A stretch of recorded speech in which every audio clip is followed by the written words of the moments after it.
Why am I signed in as Michael Naaden? No, they're gonna know who I am. Oops. I better quit. No, it's okay. It's okay. It's okay. It's okay. They can't see anything. They can't see your name, so it's all good. But how did I put you? I think I put you as, yeah, I put you as Michael Naaden. Oops. Oh well. So we're live. I'm here with Michael. How you doing, buddy? Oh, very well. Nice to see you again, David. Yeah. Well, thanks for booking a spot. You know, it was funny that day when you booked it. I was thinking, you know, secretly hoping that you would come back on sometime, and then you magically did. So it's cool.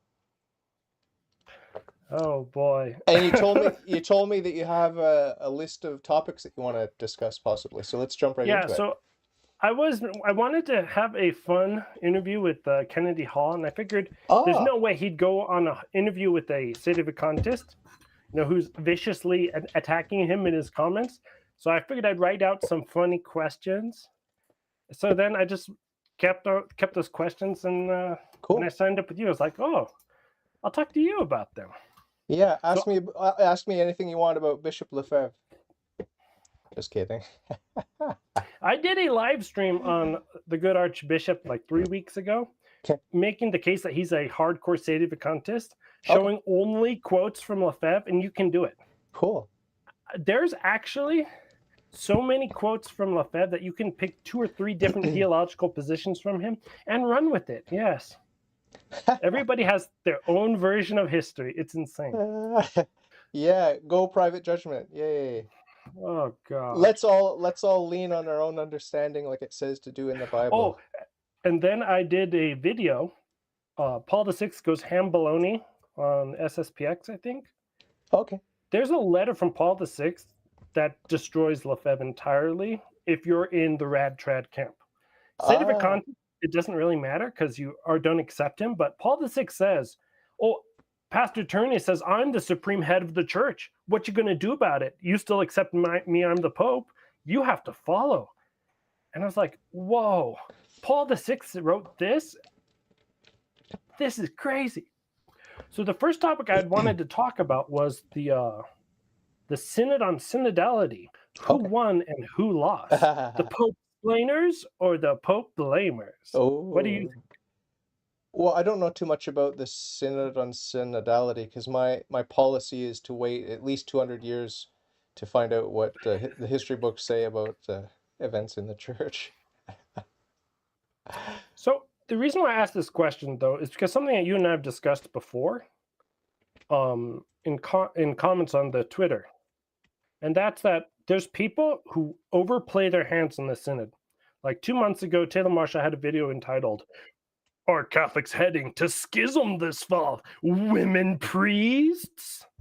And 4 years ago, he had Pope Francis on women deaconesses. Can women be ordained? The Amazon Synod. Right? Like, this is what spawned part of our recent agreements, that there's a lot of people who are so ahead of the game that for some reason, as soon as Francis does anything, they're like, oh my gosh, I know what heresy he's coming out with today. And then Francis will be like doing something completely different. Like, we don't even have women deaconesses yet, and they're still talking about women priests. Like, we have to remember, rad trads believe. And for those who don't know the context of this, I'm a former rad trad who completely hates rad traditionalism. And David here is a Novus Ordo who hates rad traditionalism. So we're both against the rads. That's why we get along. That's why we get along. But if he is the Pope and the rad trads believe he is the Pope, he can just sit on the seat ex cathedra and say, it is now the tradition of the church that women can be priests. And then it would be.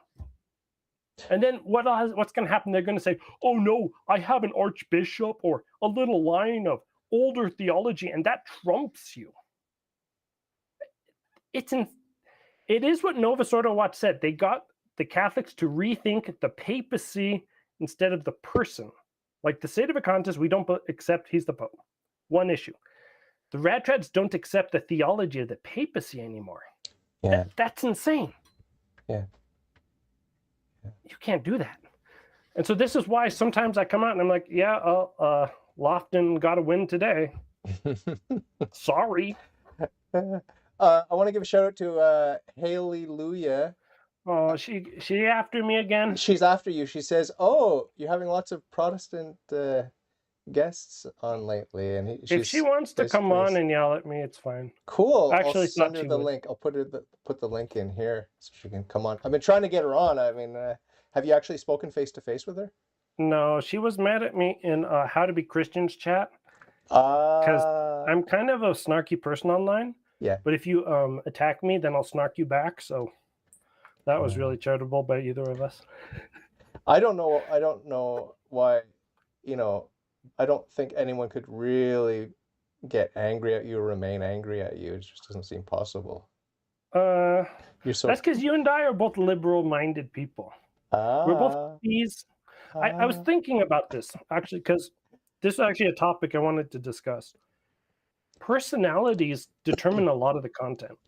So people gravitate towards particular personalities in this content world. That's why you and I get along, because you're like, I was listening to some prog rock, and I'm like, oh, I like that. You automatically get a point. Oh, the coveted internet point. Oh. Yeah. Or is that a real life point? It's a real life point. I have no idea. I live in a mountain. I just was thinking the other day that maybe the rad trads are right. Maybe I am liberal. Like, I mean, and then I was thinking, well, God's liberal, so it's kind of cool to be liberal. Well, the tradition is so big, it encompasses both liberal and conservative. And the personality differences, like I'm an anarcho-capitalist, philosophically speaking. That means I'm way on the left. So far left, I'm on the right. But then there's monarchists who are so far on the right, but they're still in the tradition. Okay. So God's not like, oh, you have to be a monarchist. You have to follow church teaching, but you don't have to be one way or another. And I can find you quotes from Rerum Novarum where he says, a particular form of government that does not violate the church's laws is not forbidden. Any. Mm-hmm. So it's like, okay. Yeah, my pet peeve is when people lead with politics in the context of Catholicism. That just really aggravates me. And it happens a lot online. In real life, I don't think it happens as much, hopefully. I mean, I've never really seen it from the pulpit of a Catholic parish. I've never heard any really overt political leanings. Maybe occasionally, but not too often. I'm pretty happy with that, actually. You know? Oh, yes. Okay. So there was a video posted like 2 months ago, and there was some public blasphemy being done, right? Two laymen who were in a relationship were giving the homily, right? And so Taylor Marsh was like, do you have to stay in the church? And the answer is clearly no, because that's a violation of the laws concerning the Mass. It's a public manifest not saying the Mass. Okay, that's one thing. Then someone later was posting like a Protestant service with the pastor playing a ukulele and singing a Winnie the Pooh song. And all the rad trads are there going, oh, I would get out immediately. This is the most offensive thing I have ever seen. Winnie the Pooh at church? It's not blasphemy. He didn't even do a bad job singing it. Like, this is where I draw the line. Blasphemy, okay, sometimes I'll stay in the church. Sometimes Winnie the Pooh? Absolutely not.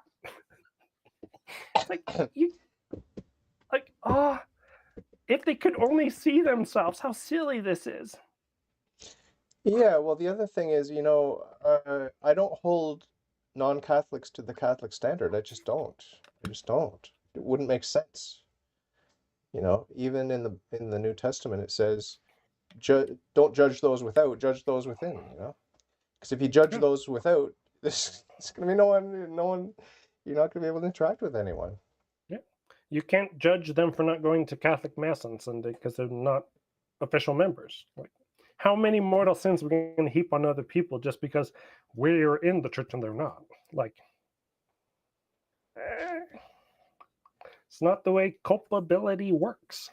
I don't want to sort of lead the conversation here, but I do have one little thing I want to ask you. Like, did you follow the recent kerfuffle about Strickland between Michael Lofton and the boys from Avoiding Babylon and oh yes.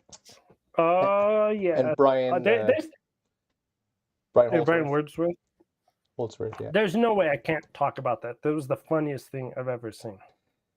But this really goes to a lot of people online.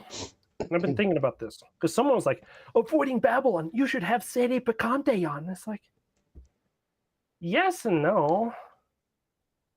But they do this thing, or this is in my notes actually, that they take a topic and they run with it, and then all the personalities that are better than other personalities, like Anthony is, as far as I'm concerned, Anthony is the #1 personality in the online Catholic Oh church. yeah, you got in trouble for saying that, didn't you? Yeah, he was calling me a kiss up for some reason, because I think Rob is really bitchy. I'm also really bitchy as a personality type. But I think Anthony is actually really charismatic, and I can listen to him while disagreeing with him.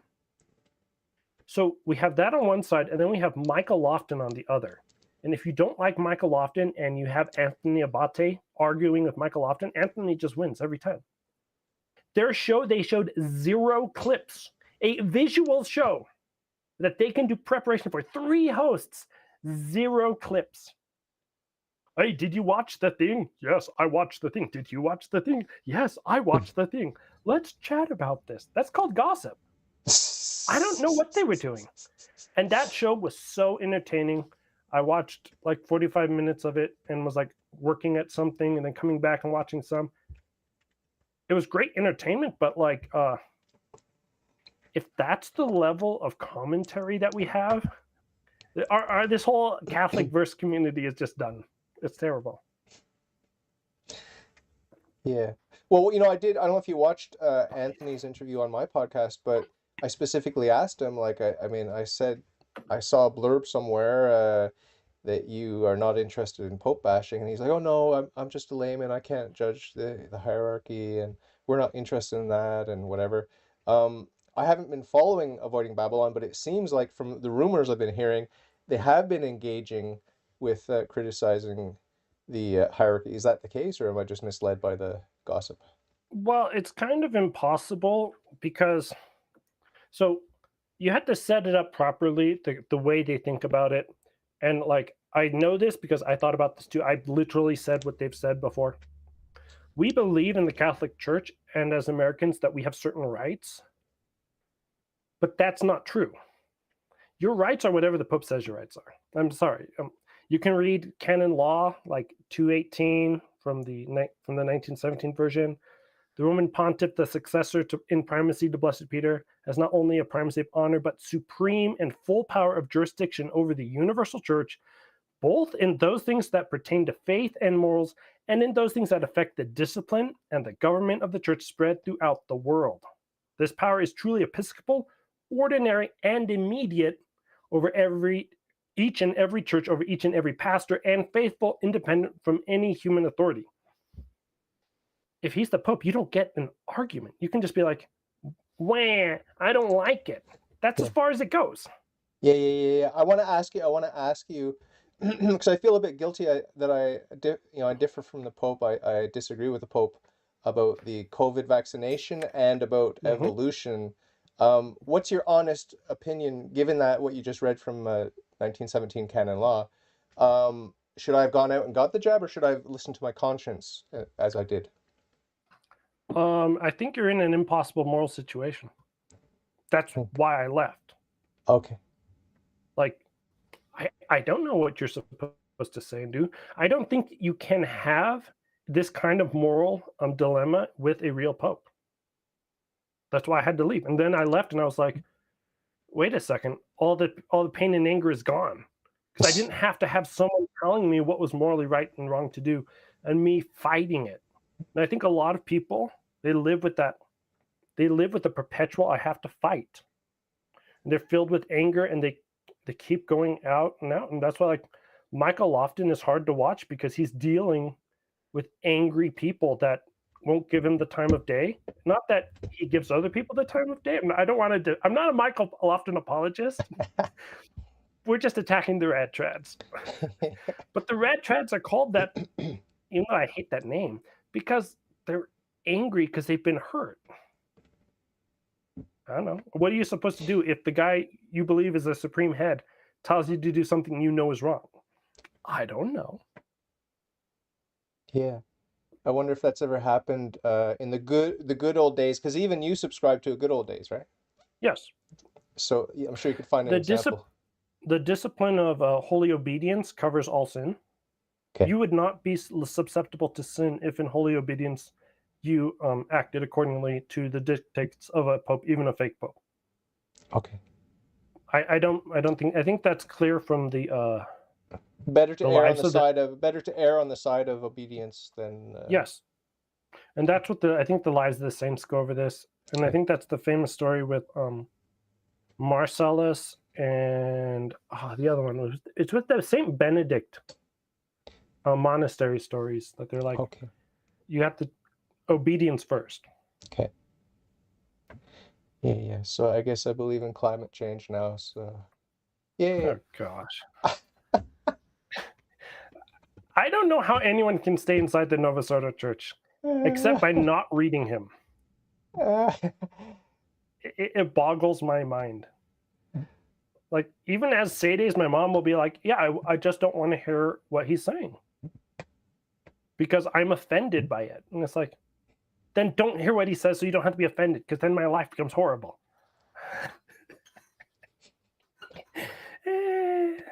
Yeah, well, what adds to my internal tension is I've got an anti-Catholic wife who's very, very hateful towards, especially the Pope. She thinks he's Antichrist and everything else, Satanist, and she thinks he's corrupt and loser and whatever. So that doesn't help, It's difficult.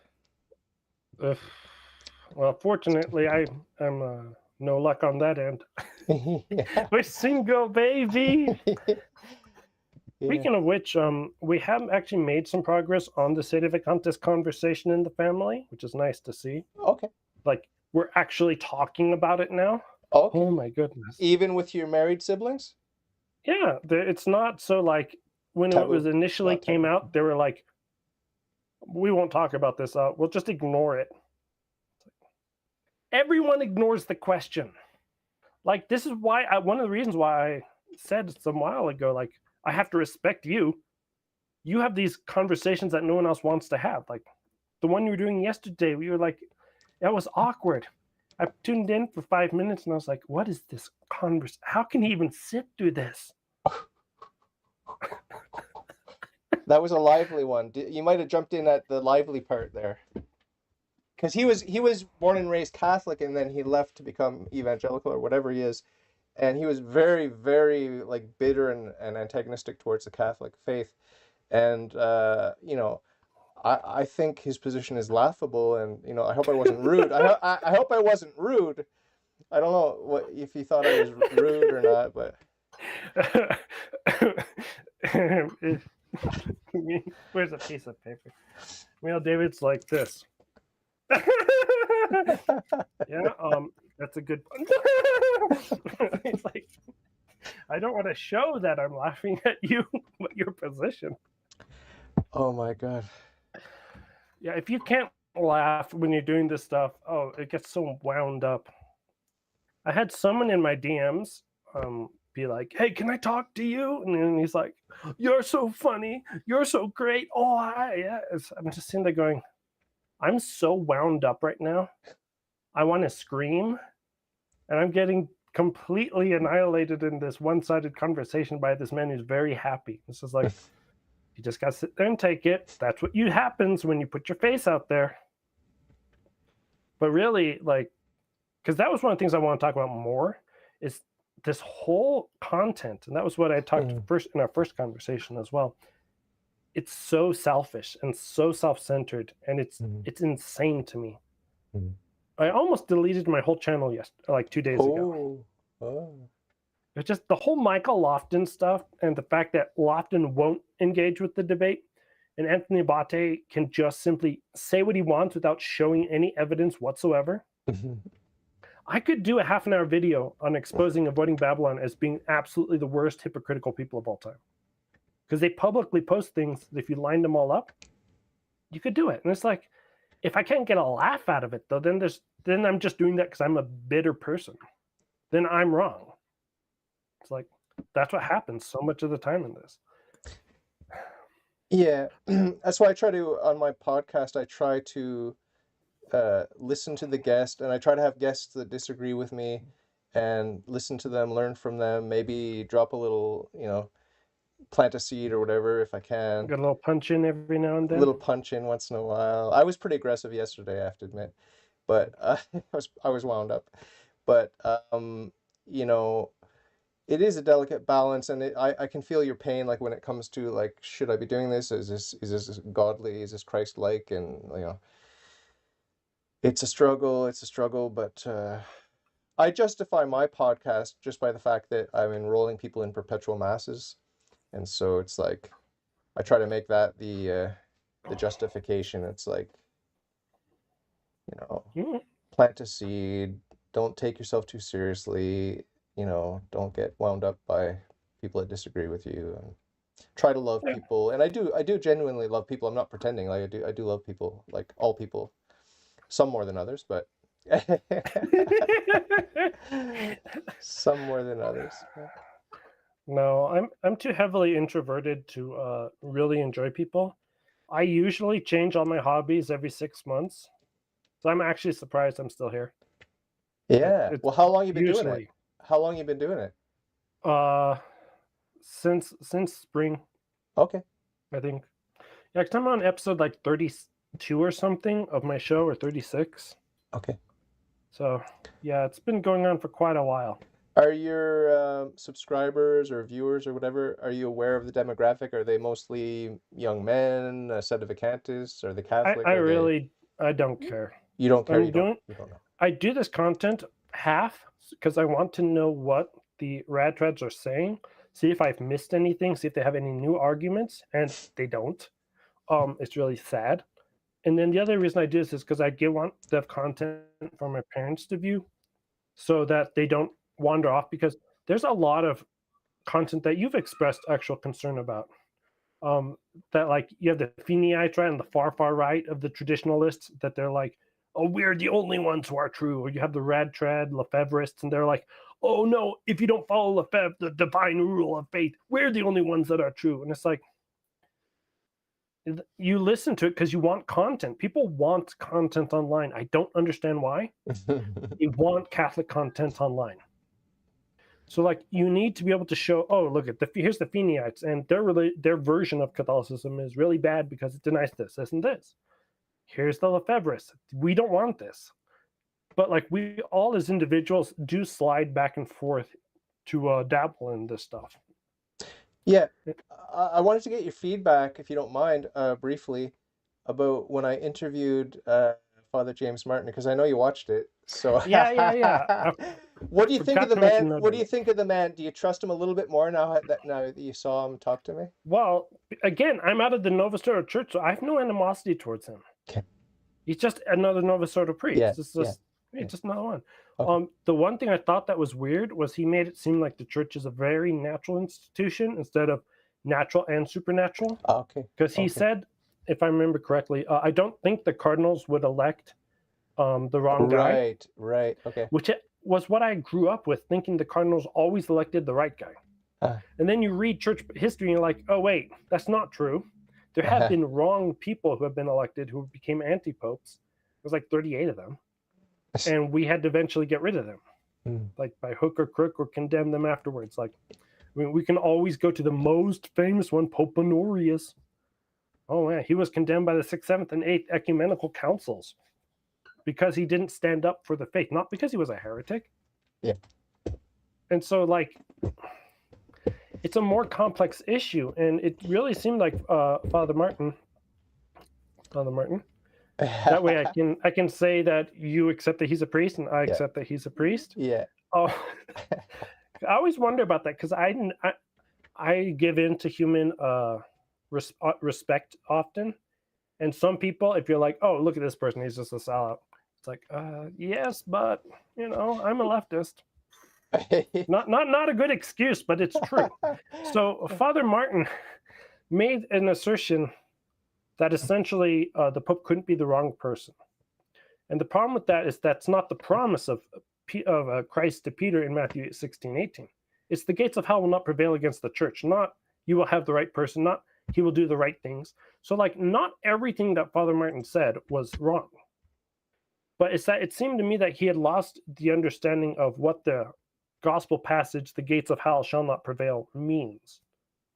But that actually goes to something that in a dialogue that you had with Rob from Avoiding Babylon over Twitter, he brought up the dumbest argument that I used to believe from Lumen Gentium. It's the footnote. This argument is a terrible argument. And for the listeners who didn't know about this thing, David Ross believes that the Muslims and the Catholics worship the same God in the sense that they both worship monotheism, right? Rob from Avoiding Babylon decides that he doesn't like it, so then he just gets to throw it out. And the justification is that from the first footnote of Lumen Gentium, which says, taking conciliar custom into consideration and also the pastoral purpose of the present council, the sacred council defines as binding on the church only those things in matters of faith and morals which shall openly declare to be binding. Close quote. Paul VI actually said the whole council is binding later. So, like, the rad tradism here is just like, I don't know how to talk to them. Because they say in Lumen Gentium, the footnote denies the entire document. In Amoris Laetitia, we can throw out the footnote. If for the footnote that defines the entire document in Lumen Gentium, then the footnote in Amoris Laetitia defines the entire document in Amoris Laetitia. This argument doesn't work. So it's like, no. And I was thinking about this because what Paul VI means here is that because he is the rule of faith, everything that he has set forth in this council is now the official teaching of the Catholic Church in the ordinary sense. That's what he means. That's all he meant. Because that's how he acted. And that's what he said in his letter to Lefebvre. There's ample evidence that Paul VI believed Vatican II was binding and was the official teaching of the one holy Catholic and Apostolic Church, of which he was the Pope. SedePicantists don't accept this, and we have a very strong argument against this. But for R&R to say he was the Pope, this was a council, and we don't have to accept it, that's just heresy. Yeah. That. And if Haley's still watching, like, that's the heresy. Yeah. Because they said an ecumenical council, which as tradition teaches is preserved by the Holy Spirit, confirmed by the Pope, who has the charisms of supreme power from God, which preserves him in the faith, they can reject that because of a footnote. What's the difference between that and just being a solo traditionis? That's what the title I tried to give them instead of rad trad. I don't know. Like, there's sola scriptura, sola tradition. Like, I don't know. I don't know how to have that conversation with the rad trads anymore, so I make fun of them instead. Yeah. Haley is still here. She says, I'm never mad at people. I'm snarky, though. I like discussing or debating, but not ever really mad. Also, I didn't block him, and I totally could have, so you're welcome, she says. There's some snark for you. I was half hoping that I would have been blocked, but I went back to How to Be Christian later and did put another snarky comment in the video description. That was pretty funny. The problem with a lot of people who argue against SedePicantism is that they don't understand what we mean. And so they often think that we're judging the first see. You can't judge the first see. The Pope, according to Canon 219, has supreme and direct power from God. That's what it means when he's become a Pope. When it says the gates of hell shall not prevail, that's because God turned a switch on and now he's got the power. And that's why even with the most evil popes, they never preached heresy. And that's what we as Catholics believe. So if you're a Novus Ordo, you have to Pope-splain and say they didn't preach heresy. If you're a SedePicantist, you say they did preach heresy, but you can't say therefore, and some people do this, more rad trads, that Pope Pius X preached heresy because we don't like his changes to tradition. That's an actual thing. Like, this needs to be called out a lot more than it is, and not just by the SedePicante, but the Nova Sordo Church itself. You can't have this Peter Kwasniewski, Bishop Athanasius Schneider, Father Rippinger going around saying that the tradition is greater than the Pope. And you can listen to them and they will say that. It completely destroys any sense of the Catholic hierarchy. There are crazy things going on in the world right now, and they're just flying under the rim or under the view because they're not front and center. Instead, what's front and center is this Cardinal Raputnik guy that I've never heard of before that apparently does art and like is mean to women or something. And then this is a big scandal. Like, how is that even a story? A bad appointment is the story that controls the entire church's narrative. I don't get it's very confusing to me as a SedePicante who doesn't care about whether or not Bishop Strickland is in Tyler, Texas or not. Whether or not like he gets 5 interviews in a day. Like it doesn't matter. But there's some people who are tuned into every single one of his interviews. And like, this is where the battle is. This is where the faith is being fought and won or lost. Oh yeah, I want to mention to you, Michael Matt from whatever his show is called. The Remnant. The Remnant. He was at some life conference in Rome a while ago, just recently, and to sort of protest the synodality or whatever. And he made a speech. He made a speech where he said that it's thanks to us, the Radtrats. He didn't say Radtrats, but it's us, up to us. It's down to us. It's because of us that they didn't go as far as we thought they would. It's because we're loud and we're proud.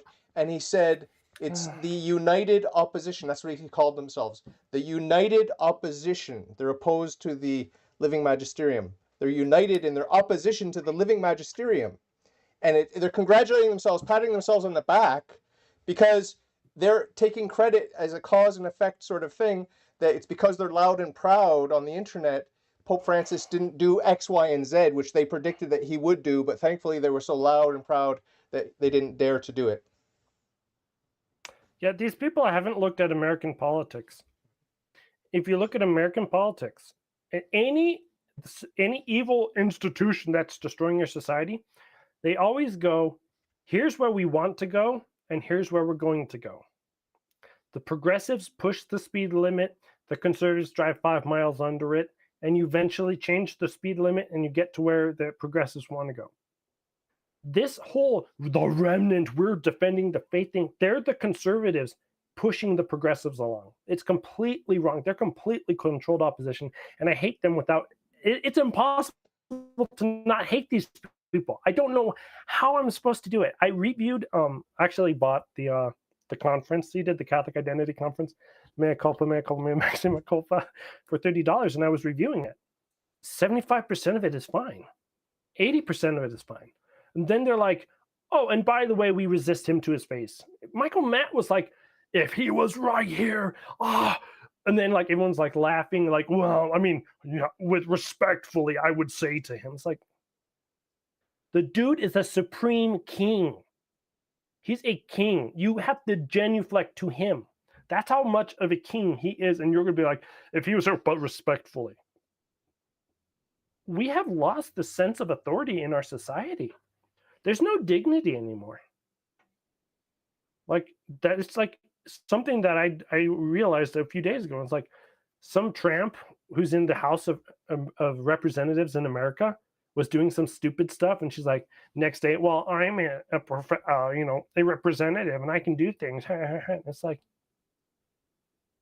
there's no respect for humanity, no respect for authority. There's no respect in our country.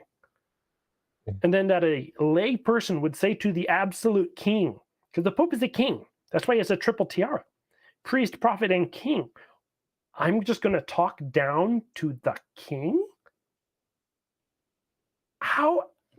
That's the most anti-Catholic that I can think of. Like, the Eastern Orthodox left over a real disagreement. And that real disagreement was whether or not the Pope was king over them. Not first among equals, not a position of honor and primacy of honor. And no. It was if he had the right to edit their tradition, because that's what supreme king means. So it's like, no. Their argument was supreme king came in the 6th, 7th century, and therefore we can reject it. Not that, like, when he does something wrong, we can just, laugh at him and have a podcast about him. It's insane. This is why I think the Pope splainers are winning right now. Versus the Pope blamers. I listen to the Pope blamers. It's a bunch of grown men complaining about the guy they claim is king. Yeah. Versus the Pope splainers trying to piece together why the king is doing weird things. Like, when I look at this as a Catholic, I'm like, oh, I'm sorry, Michael Lofton comes out smelling like roses, despite the fact that Michael Lofton has never smelled like roses in his life. I said the other day he has the charisma of a melted ice cream. I just reinvited him back on my podcast today because one of my listeners was like, "You got to get Michael Lofton back on. You got to get him back on." That's good. Yeah, because cool. I think he's a lot better from what I can see if he had someone to guide him through a lot of conversations. Because in the content world, because I watch like 2 to 3 hours of content a day at least. Really? Most secular shows. Yeah. Oh. This is what being a single is to you. And a lot of the shows will have 2 or 3 hosts, and you have roles, and everybody does a certain thing. The really good podcasts have that figured out really well. But Michael Lofton's a one-man doing a whole thing for 2 and 3 hours every day. Like, I don't see how, like, you either have to be the best podcaster of all time, or you're just going to make mistake after mistake, and that's what he does. It's like he has this huge job to do, and he's just not able to do it. And so as a result, like, Avoiding Babylon gets to go dig on him, and you can drop the little cursor almost anywhere in a Michael Lofton show, and he'll have something weird to say that if you cut and paste, you can get a completely different show. It's wonderful. He is wonderful to meme. It's fantastic. Who's David Wemhoff?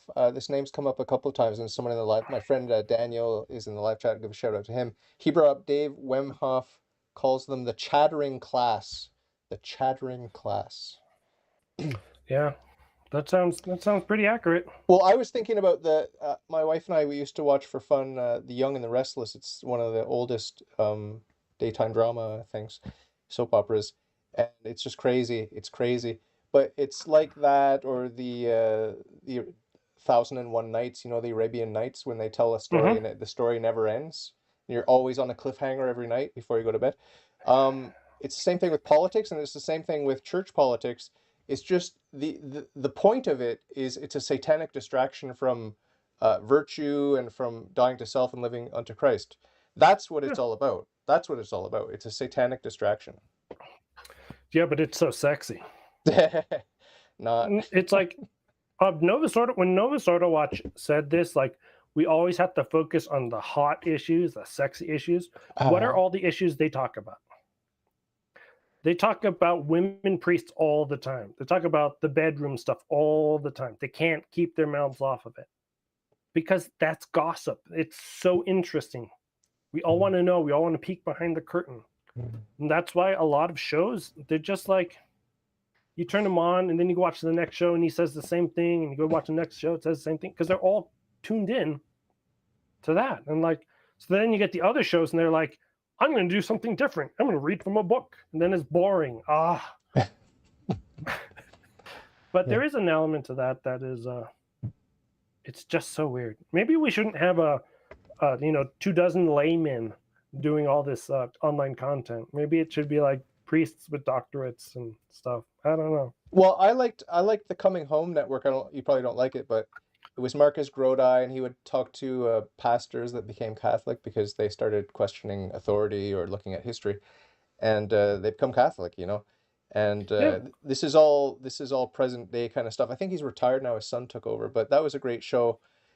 Just because you're learning about these journeys, and it's a journey home. It's the Coming Home Network. Yeah. So that was pretty enriching.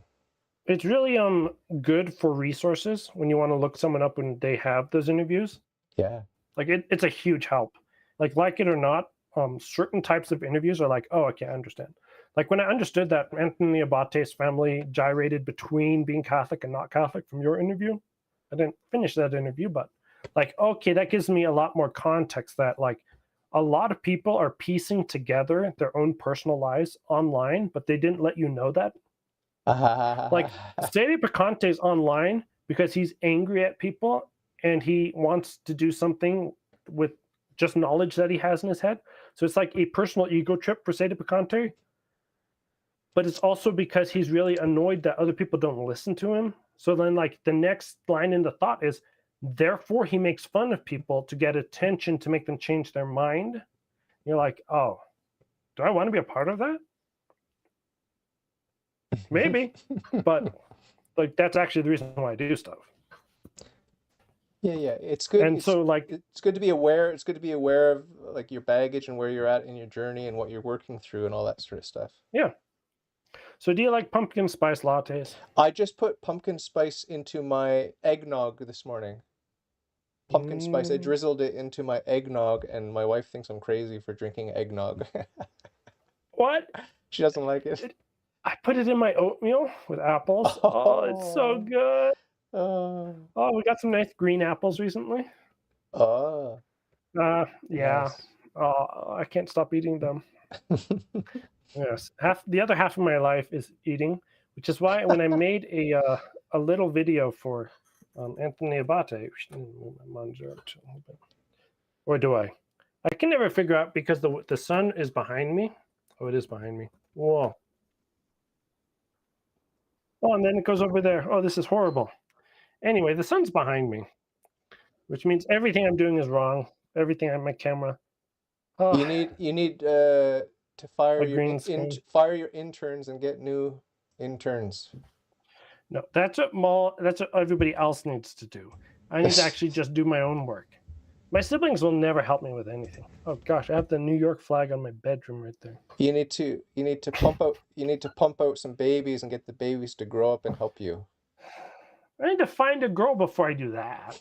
And Well, I was thinking there might have been some, some sparks flying between you and Haley there. I just like wasn't sure if that was a new love interest or not. She can, if she adds me on the Twitter, I'll do one-on-one with her if she wants. I've done 3 of those now. It's just StreamYards or no. Yes, it is StreamYard. Is it a Twitter space or is it a StreamYard? StreamYard. It's just a video call. It works. You just need a browser. It just goes. Okay. But I've been doing those. I've done 3 of them already. Because it's really annoying to me that people don't talk to their subs. Like a Lofton. Like if Lofton would actually talk to his subs, first off, he wouldn't have time because he's got like too many. Yeah. But it would be a lot more interesting of a conversation to have smaller groups. But oh well. Yeah, I mean, I always have the same, like I always get about 50 views per video, and I know my people in the live chat because they're like friends. Haley's the only one that I haven't actually had on my show yet, but she's reluctant. Maybe she's too busy or maybe she's too shy. But I keep inviting her, hoping she'll come on. If she's listening, I hope she'll come on. She's too smart. Is she? Yeah, that's probably what it is. So I had a Twitter post recently, and this is more gossipy, but I think it's actually worth talking about. So there are times when Michael Lofton has pointed out that Taylor Marshall deliberately uses half quotes. Another score for the quote explainers. But I've suggested that Taylor Marshall is buying subs. He jumped 170,000 subs in the last 2 months. Oh, wow. Before it was a steady thing, like it was 10,000, 15,000 a year. Then it just jumps up times 10. Oh, wow. Now, the reason why I bring this up, and this is all alleged, it could be completely natural. He had some big interviews in that time that didn't get a million hits until like a weekend, which is weird because I covered those. The Glenn Beck interview, where Glenn Beck took Taylor Marshall over his knee and spanked the crap out of Taylor Marshall, and Taylor Marshall was there going, oh, I'm in the presence of Glenn Beck. Guys, I made it. Glenn Beck, a Mormon. I'm with him. Like, it was so dumb. I was dying of cringe. Anyway, we still have to wonder about these people that are, actually huge now. Like, you do it long enough, you will collect subs. And he's up to 170,000 plus subs. 0.7 million.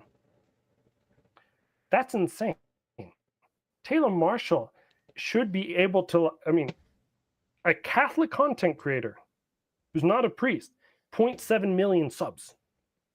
That's just crazy to me. I don't know. It's just such a red flag to me, because what he does for a living is he writes fantasy novels based on saints. That's what he actually does for a living. The podcast is just a medium for him to sell books. And his podcast has 0.7 million subscribers. This just doesn't make any sense to me, and it's so curious to me. I wonder if he's really a part of a secret organization to destroy the church. I just gotta wonder. Yeah. Because he's a rad traddle, right? And he says whatever he wants to say about the Pope whenever it is, and he never backs it up with any teaching. He never shows you sources, so rarely. It's amazing to me that people don't do show prep. How many hours of show prep did you do before this show? 0. I did about 4, maybe 5. Wow. Yes. I never do any prep ever. I always do prep, because I filmed a show once and I had to refilm it 3 times because I got lost in my own jokes in the middle of it. It was on the Kennedy Hall was complaining that people didn't like his book and that they criticized it without reading it. And he was there in his bedroom. No, he wasn't in his bedroom. That's a different video. He was there complaining about it, and he was just like, I've never even considered SedePicantism, and they want to come in here and ridicule my book, which they haven't read. That's great material for roasting someone. That I can't ask for better material to roast someone. So then I recorded an hour of me roasting that, and then I listened to it, and then I recorded another hour of me roasting that, and then it was like, no, notes. So here's a question for you to criticize SedePicantism, because I don't want to make it seem like SedePicantism is the greatest thing. It's sliced bread. I hosted a poll at the end of October for the question, when the Sedes make a pope, where are we putting him? I thought this was clearly satirical, but other people didn't. They started along the comment thread. So out of 46 votes, 34% said Europe, 34% said its current location, 17% said America, and 13% said Africa, because there are African SedePicante bishops. So, you know, the off chance that Bishop Nakamuk wins, he will send the papacy down to Africa. And I was like, guys, 30-30, 17-13. Do you know what that says? It means that we have no clear unanimity with what we're doing here. And everyone's going on the comments, going on and on. But like, here's the question, right? That was the setup. If the Sedes made a pope tomorrow, would you take it seriously? Are you talking to me? Yeah. Well, I mean, yeah, I would. First of all, I'd be very happy. I'd be very, very happy, because that's what I want you to do. That's what I want you to do. Because it's the logical thing. It's the Catholic thing to do, right? So yeah, I want you to do that. I want you to do that. Like, please do that, you know? And I don't care about the geography. I don't care where you put them. But there are claimants to the papacy now, like Pope Michael II, and I invited him onto my podcast. Hopefully he'll come on. I invited Pope Michael I, and I asked him beforehand, speaking of human respect, I asked him beforehand, how should I address you?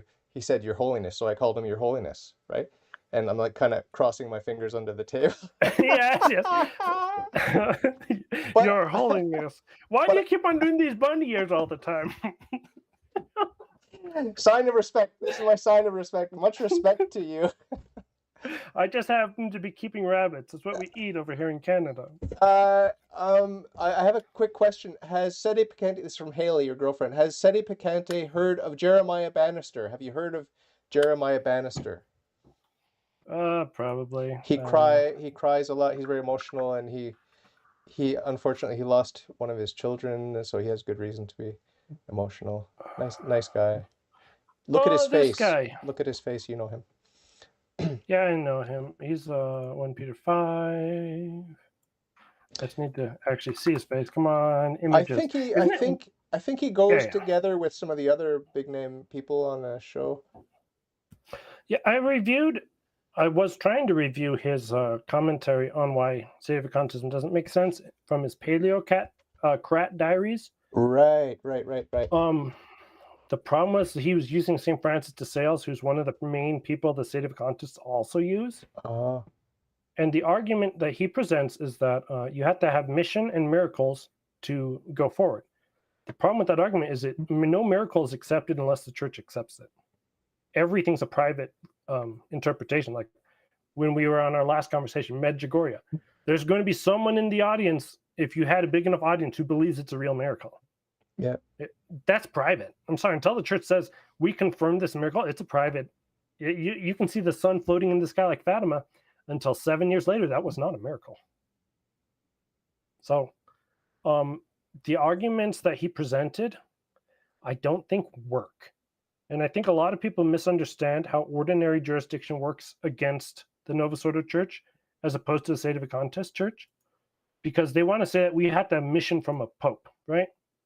But then I go to a different canon of canon law, and it says you cannot validly occupy a seat. This is like canon 218, I think, if you're a heretic. So no, you would have supplied jurisdiction and not ordinary jurisdiction.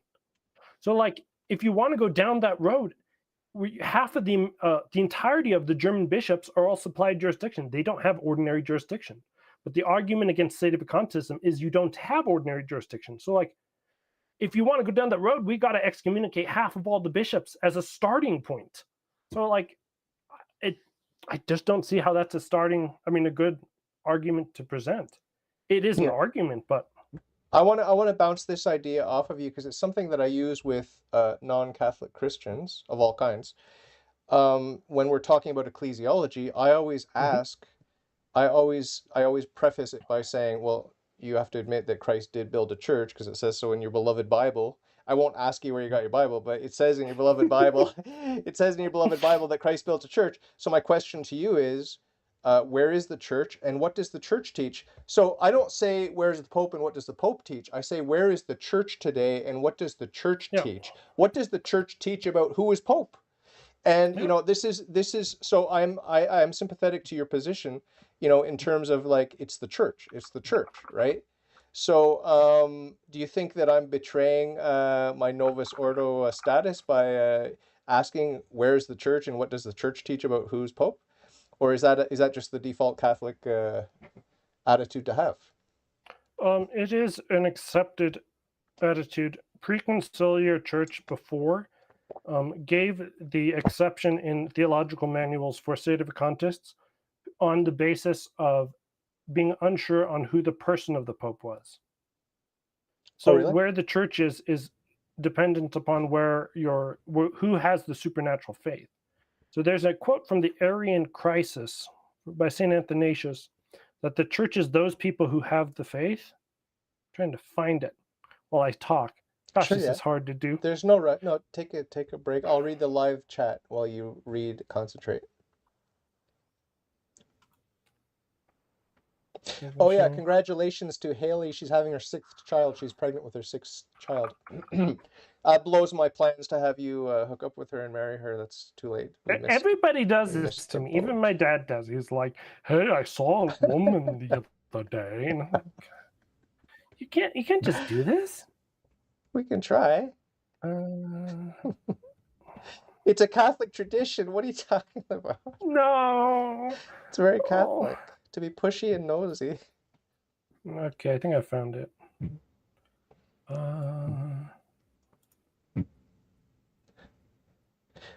I think I may have found a girlfriend for you. Daniel Drazinovich says he's got a daughter that's single. She's 2 years old. Is that acceptable for you? I'm kidding.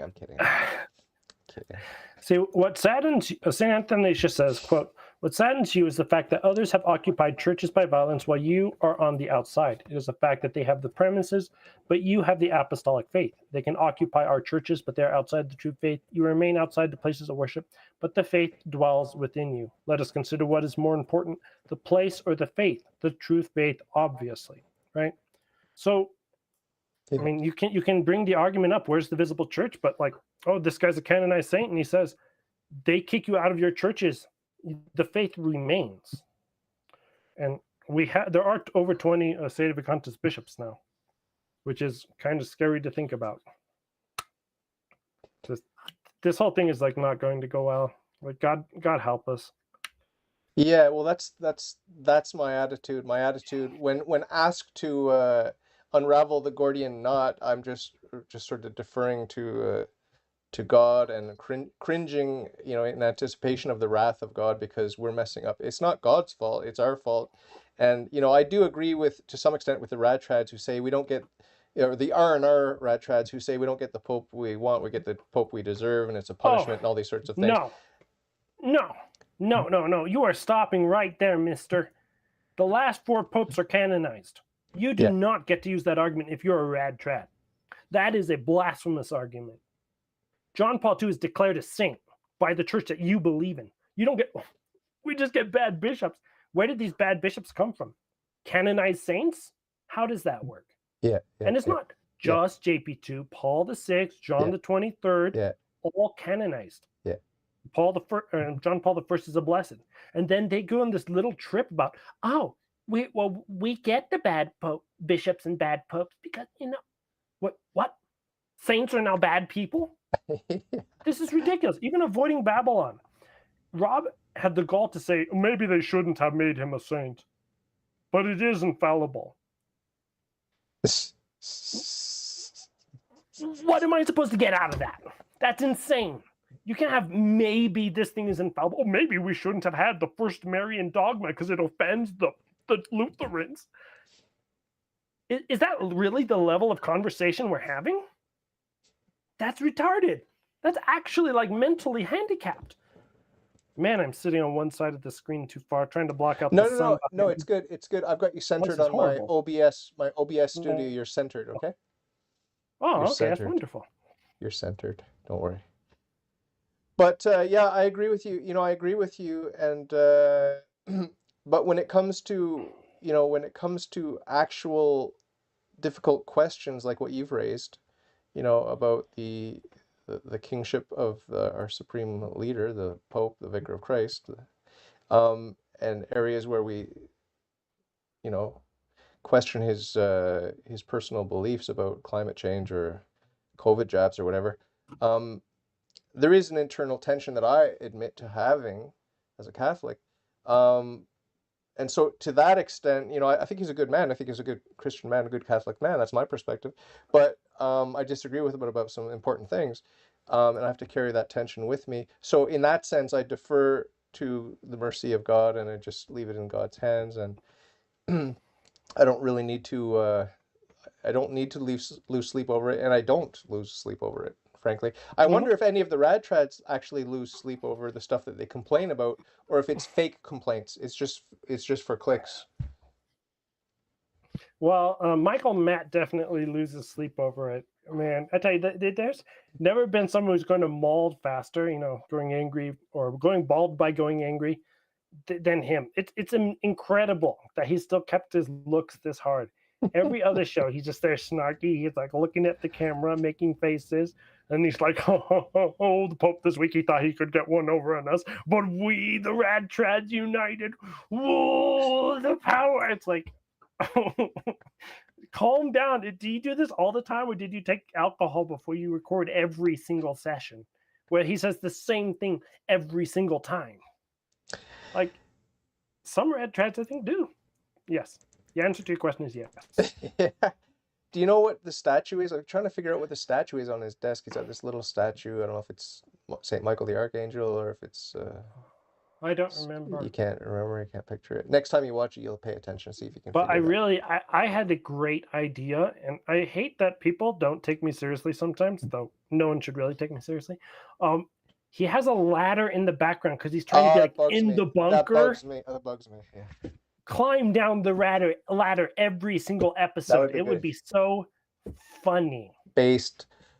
My friend Daniel says many say the church is not the same as the early church. In other words, Peter would not recognize his church today. What do you think?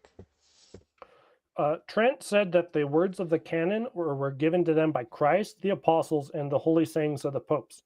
And it wasn't until John the 23rd that the canon was changed in any substantial way. So would he recognize the church? He would definitely recognize the pre-Vatican II church. That being said, the pre-Vatican II church is still maintained within the Catholic Church. there's enough division and enough of this like Schneider guy, Bishop Schneider running around, these little like FSSP priests. There's enough tradition inside the church. Now, there's a question about validity of sacraments. Are they real priests and bishops? That's another topic, because that's what the Sedes really, really are upset about. But would he recognize the church? I think he would mostly recognize the church. People want to draw that out. I think a little too far.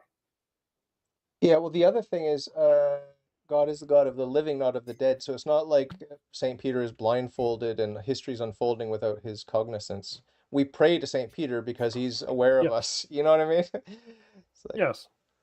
And I actually belong to the fraternity of St. Peter. I support the FSSP by my prayers and my small donations or whatever.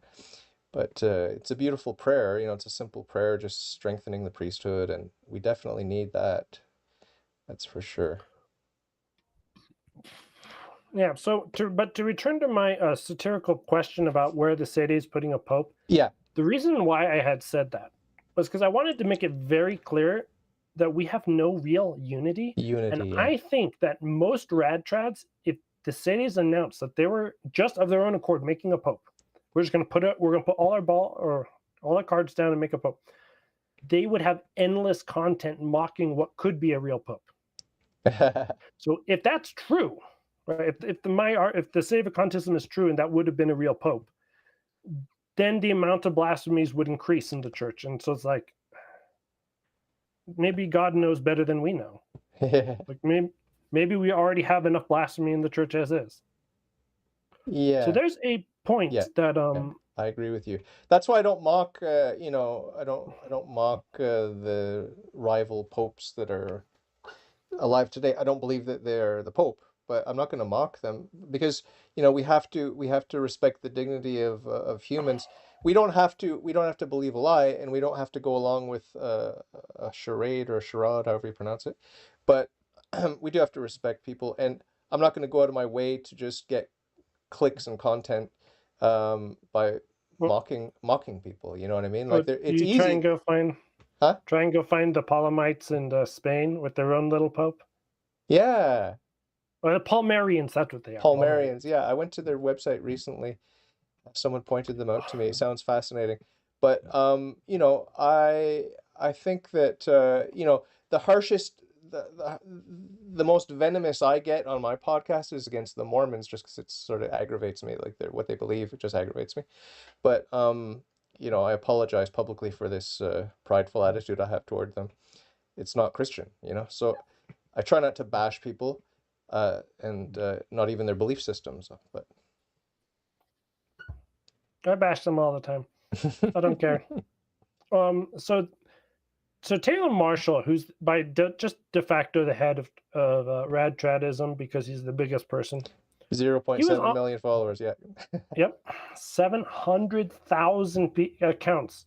Probably half of them from India. What if they gave him what if they all gave him $1 a month each? Oh my gosh! If we're gonna go over the what ifs that he does, if you've ever watched my content, he does this.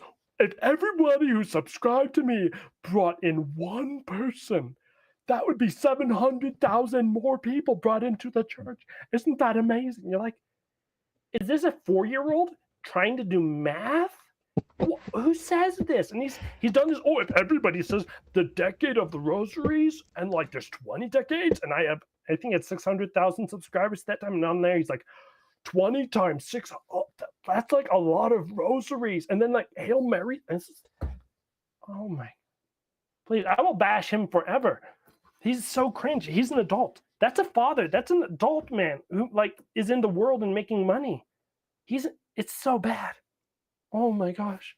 So I wanted to quip to him, which is going to be more bashing on radtrads and more pope-splaining positive. He said that priests shouldn't be able to ad-lib during Mass. Oh, I hate it when priests personalize the Mass. Do you know the general instructions of the Roman Missal by Ratzinger, Benedict XVI, 2011, says expressly that he's allowed to? Expressly in paragraph 31. It says, quote, the priest in exercise of his office to offer certain explanations that are foreseen in the rite itself. Whereas laid down in the rubrics, the celebrant is permitted to adapt them somewhat so that they correspond to the capacity for the understanding of those participating. However, the priest should always take care to keep to the sense of the explanatory text given in the missal and to express it in just a few words. To keep the faithful an introduction to the Mass of the day after the initial greeting and before the penitential rite, point number 1. To the liturgy of the word before the readings, point number 2. To the Eucharistic prayer before the preface, point 3, though never during the Eucharistic prayer itself. He may also make concluding comments regarding the entire sacred action before dismissal. 4 different points that the Pope who saved tradition said that they're allowed to ad lib 4 different times. And then he goes on shows being like, oh, the holy Ratzinger who tried to save the faith. Oh, but his general instruction of the Roman Missal, we're just going to mock it. It's not because they're sinful and evil people. They're stupid. He's never read the general instructions. He's never, because it's not, the only reason you read the general instructions is because you were doing liturgy. You had to like sacred music and prepare for the texts. So you had to know when and where to do them and what are the options. So I had to know this. But avoiding Babylon, they don't do liturgy. They don't know all the rules. I had to learn. So he just gets on this high horse and says, oh, Novus Ordo Mass bad, traditional Mass good. Pope who said we can get the traditional Mass even better. It's like, oh yeah, I wanted to ask you, what's even going on? The rad trads always say no orans posture during the Our Father. What's the basis of that one? Do you know? The no orans? Well, you never you're not took supposed the orans. You're not supposed to do your hands like this during that Our Father. Yeah, What is that? Look, that's cringe. The problem with that is it's cringe. Okay, it has nothing to do with liturgy. It's just cringe. Okay. You didn't say the Our Father in the Old Mass, so it didn't matter. Okay. That wasn't your part. Yeah. It's just that you go to Mass and it's like, they're coming for your hands. You're like, oh, I don't want to touch them. Oh, people actually hold hands during it? Yeah, in some places. Well, because where I go to church, where I go to church, there's like, hey, way over there, the other person, hey, you know, it's like we've got 5 people in a huge church that holds 2,000 people, you know. So yes, holding hands is not a danger for me. but it's really annoying. Like when it's like the old lady and they're doing that thing, they're like sliding down, they're all ready to go and they're looking for the hands. It's no, it's horrible. This is the one thing the rad trads are right on, is that because the Novus Ordo is kind of cringy at times, yeah, therefore they think they're right to just bash it forever. But they are right that sometimes some Novus Ordos are really cringy. Yeah. I don't want to talk to other people during Mass. I just want to be alone, please. Yeah, I share your sentiments. Yeah, I agree. Let's keep going through your bullet points. Uh-oh, I'm almost out. I only had 2 pages of them. I had the quotes all written out there. That's why the pages are longer. So have you heard anything from the Catholic hip-hop artist Enoch? Well, you know, I had him on my show and then I went on his show and he interviewed me and it really made him feel awkward because I called out the satanic rebellion of the rad trads and he's like, what? We love tradition. We love tradition. Like, what? Satanic? What are you talking about? So that was a faux pas. Faux pas. What's satanic about tradition? I don't get it. Oh. Yeah. Oh. So. I can't get into his music at all. I've tried like 3 times. Okay. And as a composer, I think it's awful. It probably would be good to listen to while working out because it's hip hop, but okay. Oh. I haven't really heard it, but I'll check it out. Is it free on YouTube or how can I listen to it? Yeah. Okay. I'll just check type it out. in Enoch What's your reaction? I'm just gonna look at some of the questions I had for Kennedy Hall. Cool. What's your reaction to Timothy Gordon's E-Trad pimp service for lonely boys? I think it's hilarious, and I have no idea what it is. I thought that would get a laugh out of him.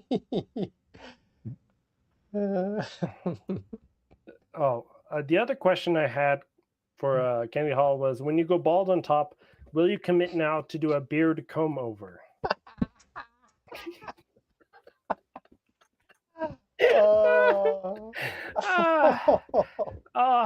I wish he had bitten the bullet and just called me up on this. It would have lasted all of 10 minutes. And he would be like, why am I here? You're paying me for this, right? And I'm like, yeah, I'm going to pay you for this. So Taylor Marshall, some time ago, was pumping himself up as a viable candidate. Oh, yeah. And then afterwards, he dropped everyone. And what annoys me wasn't that he pumped himself up as a viable candidate. What annoys me is that he dropped people like Kennedy Hall. And Kennedy Hall would later defend him like the week after and be like, oh man, it's so hard. And it's like, imagine if I did an hour-long show just relentlessly bashing Mr. Ross just because I wanted to. And you'd be like, okay, SedePicante is a little bit of a character. You wouldn't be like, oh, I defend SedePicante's right of free speech to bash me and say those bad things about my room and the little out of color little Indian little bell towers that you have there. They're actually out of order. Yeah. Dollarama lamps. It's part of my e-pimping service. That was all about Timothy Gordon wanted to try and help lonely Catholic trads find wives. Oh. And someone on Twitter said e-pimp service, and I lost my mind. Like, I actually, no cap, I thought that wasn't like a bad thing for him to do.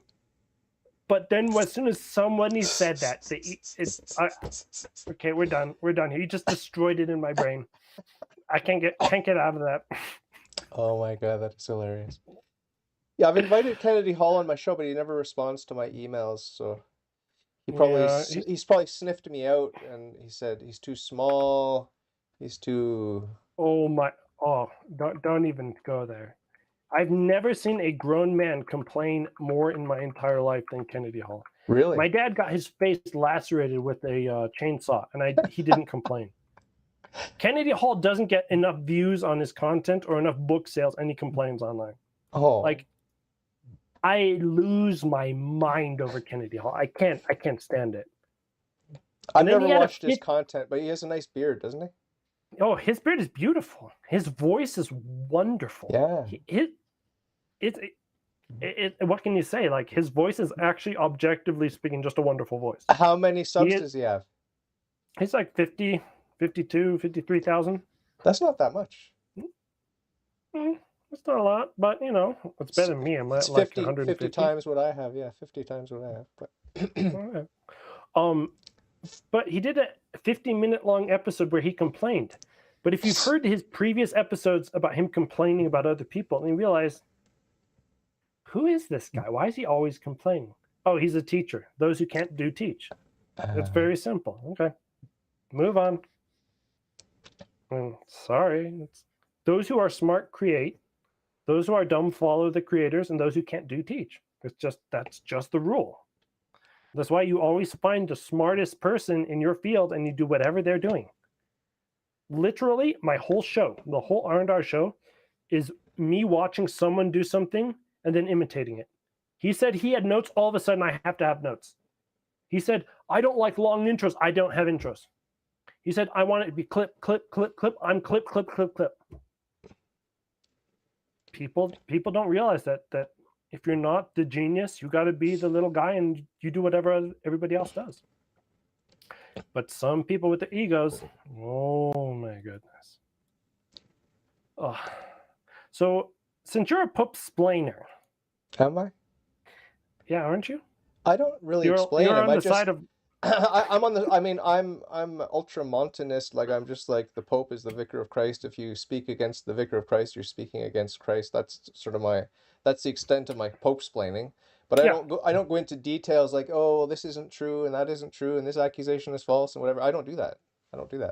Did you watch the clip of Michael Lofton inventing Pope blamers, though? No. I lost my mind the first time I watched it. I lost my mind the second time I watched it, and I recorded on the third time I watched it, and I still lost my mind. It's the most juvenile, childish thing I've ever seen. Like, I could talk about this topic Was it comedy? Every single week. Was it comedy intended to be comedy? No, he was completely serious. And he's like, what about these people?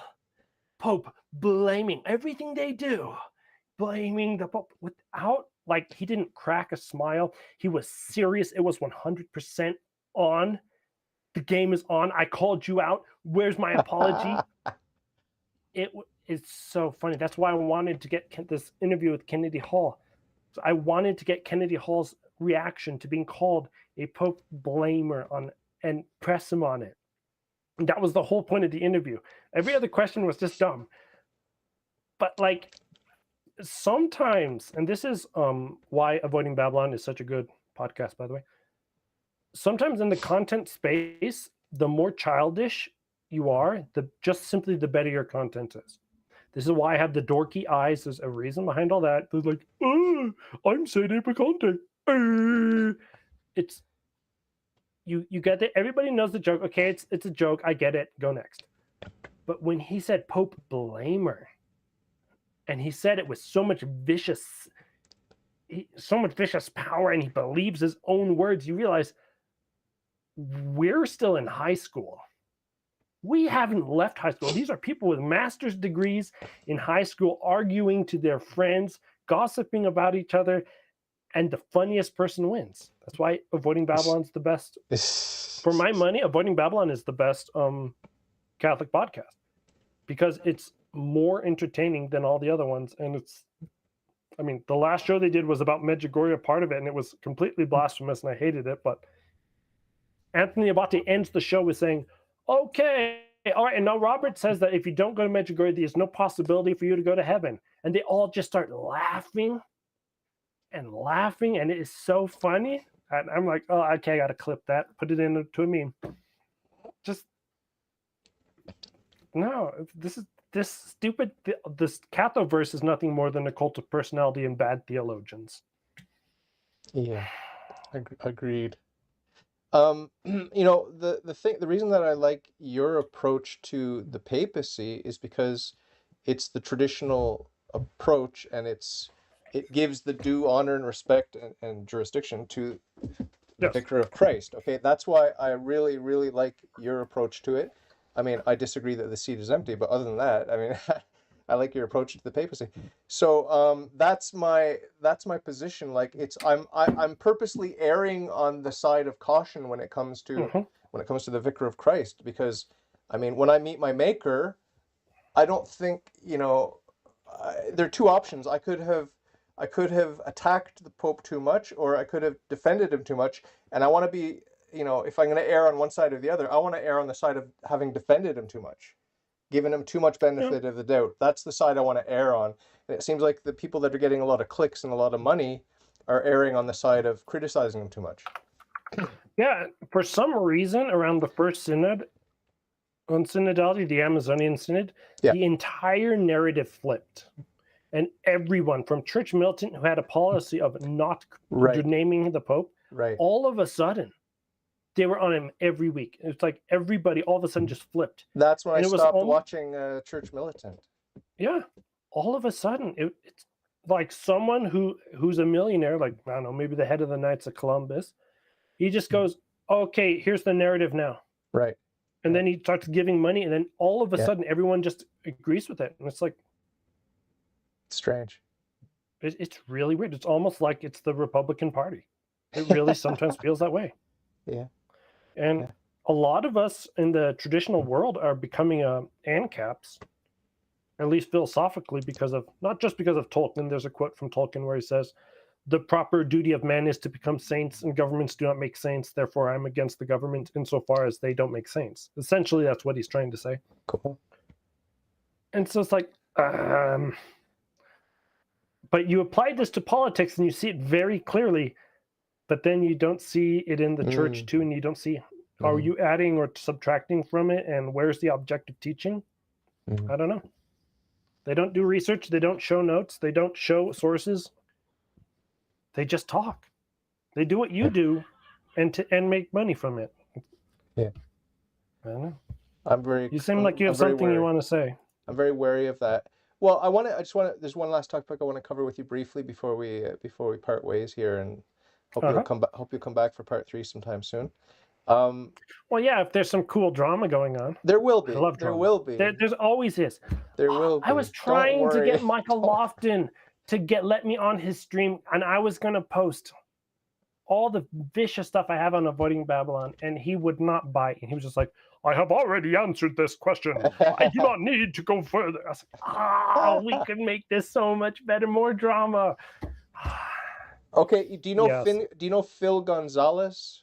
Phil Gonzalez. He just said dodging Assyria. Oh, I think I just got the joke. He's saying Avoiding Babylon is like dodging Assyria. Okay, I got it. Okay, that's good. Yeah, the last topic I wanted to broach with you is off topic, but it has to do with sort of like my liberal approach to ecumenism. I love talking to non-Catholic Christians, and I love, the Protestant fervor for the Bible and for Jesus Christ and all that sort of thing. I'm just wondering what your perspective is on that. Like, do you know where's the balance? Where's the fine line between indifferentism, which I'm against, obviously, and sort of being so rigid that you can't even breathe the same air as a heretic? You know what I mean? So where's that dividing line, and how do you walk that balance? Well, for me, because my background is philosophy, I have to know both sides of the argument before I can make a conclusion. So a lot of problems we have in the content world is that people only know one side of the argument. Like, I could literally right now give you all the rad trad arguments. Like, I pointed out the Lumen Gentium thing. Yeah. And then I pointed out Paul VI in Lefebvre says the opposite. So then if you just go one step further and say, well, Lefebvre says the opposite, therefore that's the final cap that determines my belief. So the problem I have with the Protestants is I don't always know what they believe or why they believe it. Like, I was talking to one, remember, and he's like, hey, the pastor's wife is now a pastor too. Ha ha. And I was like, that's anti-biblical. Don't you read the letter, the part in Paul, wherever it says, and then I'm quickly looking it up. And he's like, ha ha, I got you. I knew you'd react to that. And I was like, you don't care. You really don't care about the Bible. So it's like, I don't know how to pin people down on topics. And then they go ahead on Twitter and say blasphemies against the Blessed Virgin. And it's like, did you read the Bible? Christ says it's not my time to start saving the world. And Mary says, start saving the world. She has him do his first miracle. Mary shortens the time of salvation. And then they read it and go, no, she didn't literally say that, so that doesn't count. Just like, I don't know how you have a conversation where you can't nail facts down. Yeah. That is a challenge. Like, if you want to do that, more power to you, but like, I can't do that. I don't know the literature well enough to I don't know the arguments in the literature well enough to actually go and engage in a debate. Like, exegeting a passage, that's fine. I know a lot of stuff. But yeah, to me, my approach is more like the heart. Do I see that this person is wrong but very innocent, and they have a certain kernel of love for Jesus in there somewhere, that's obviously confused, just like Saul was confused when he was killing the Christians, and then he met Christ, and he had less confusion after that, right, moving forward. So that's kind of the way I see my fellow man. Like, they're confused to a certain extent, more or less, and there's always that hope that they're going to meet Christ and get less confused. So I look at the heart more than, what are your what's the intellectual basis for your doctrines? Like, they don't have any. The Protestants don't have a basis. They don't want to admit the reality being that it's their own private judgment that is the final authority. They don't want to admit that, so they'll just squirm and the Bible, and you can't get anywhere with that. So I prefer to just focus on their love for Christ and their love for the Bible, and not ask them where did they get their Bible, because they don't like that. Yeah. So I Yeah. look to the heart and to the love they have for Christ. Our good friend Haley has called me a Protestant before. Yeah, she did so today. And that's deeply offensive to me. And my feelings are hurt. Therefore, you're wrong. By the way, people have actually responded to me. R&R people have responded in that way, that level. Like, oh, you offended me. And now that I've acknowledged your comment, I'm going to go on. And that's that. So in Lumen Gentium 8, this is the reason why Sedes exist. It says the church constituted and organized in the role as a society subsist in the Catholic Church. Love that. I don't find that problematic. But then it says in the next part, although many elements of sanctification and truth are found outside of its visible structure. That's a theologically different comment. So the Sedes say, we think that's heresy. Therefore, it's a fake council. You say that's not heresy, and what it is talking about is the mark of the Creator in all creation things. So that all things point to God. If you can't see, there's two sides to this argument. We're not denying your side, and you're denying our side, but we are denying something in your side that it's not always. I don't know how you can call a city a Protestant, because we read your stuff. We disagree. We firmly disagree, because we think that there's a definition of the church. Now, the reason why this isn't black and white, by the way, and this is not black and white, and this is one of the hard things with SedePicantism, is because after Christ dies and the church is born at Pentecost, where do the apostles pray? They pray in the synagogues. They don't pray in churches. But the old covenant is no longer in effect. But those people are still practicing the old covenant laws, and the new covenant's already in effect because Pentecost has already happened. So we're in a place where we have two churches occupying the same area, the liberals and the Catholics, the rad trads and the Catholics, right? We're all in the same place right now. We're slowly spreading apart. So until we're spread apart and we have an absolute definition, it's not going to be black and white that the Sedes are right. The only thing that I know as a Sede is that based upon everything I know as a Catholic, the Novus Ordo Church is wrong. I don't know that SedePicantism is necessarily right. And that's the reason why this isn't a black and white scenario. And that's it. That's the whole problem. What was that for? That was a signal to my wife. She's whistling to me. That means I have to go. That means I have to go. But so yeah, someone just mentioned the Mike Church show. We'll talk about him next time. Mike Church. Ooh, that's interesting. So great talking to you. Every other person's name is Michael in this space. This is so annoying. Oh. So I hate to let you go, but I do have another interview coming up, and my wife's calling me here. So great talking to you. I hope you hit all your bullet points that you wanted to to mention.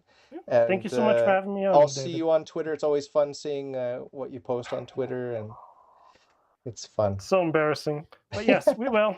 God bless you. God bless you. We'll talk soon. Okay, my friend? All right. Take good care. Bye-bye.